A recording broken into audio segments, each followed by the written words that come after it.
સુરતમાં આમ આદમી પાર્ટી દ્વારા આજે હોટફિક્સના કચરાને લઈને વિરોધ નોંધાવવામાં આવ્યો હતો. હોટફિક્સનો કચરો એકઠો કરી ટ્રેક્ટરમાં ભરી આ ટ્રેક્ટર મેયરના ઘર બહાર ઠાલવવામાં આવ્યું હતું. સુરતમાં આમ આદમી પાર્ટી દ્વારા આજે અનોખી રીતે વિરોધ નોંધાવવામાં આવ્યો છે. વરાછાના અમુક વિસ્તારોમાં હોટફિક્સના કચરાને લઈને વિરોધ છે, ત્યારે આજે આમ આદમી પાર્ટીના સભ્યોએ આ હોટફિક્સનો કચરો સુરત મહાનગરના મેયરના ઘર બહાર ઠાલવી દીધો છે. મેયરના ઘર બહાર કચરો ઠાલવી ઉગ્ર સૂત્રોચ્ચાર સાથે આમ આદમી પાર્ટીના લોકોએ વિરોધ કર્યો હતો.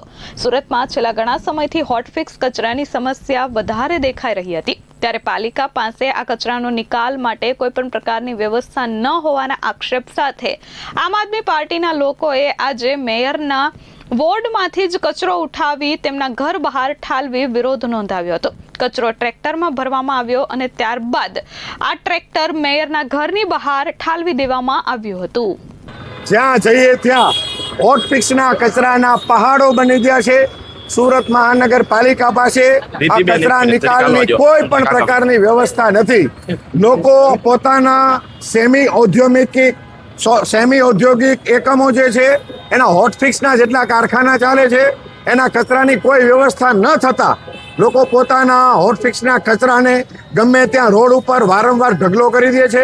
મહાનગરપાલિકાને અમે સદનમાં અવાજ ઉઠાવવાનો પ્રયાસ કર્યો તો અમારા કોર્પોરેટરોને સસ્પેન્ડ કરી નાખવામાં આવે છે.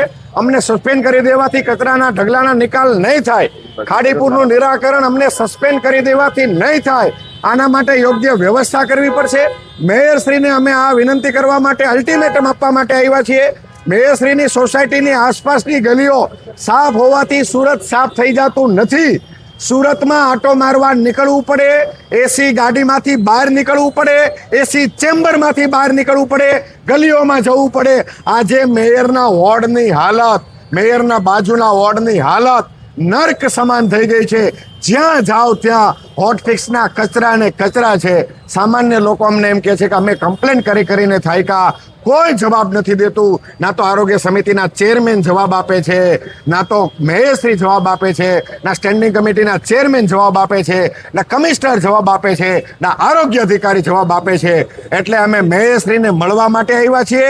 મેયરશ્રીના ઘર પાસે કચરો ઠલવી અને અમે એમને અલ્ટિમેટમ આપીએ છીએ કે 10 દિવસની અંદર જો આને યોગ્ય વ્યવસ્થા કરવામાં નહીં આવે તો આવનારા સમયમાં આરોગ્ય મંત્રી સુરત શહેરમાંથી જ છે.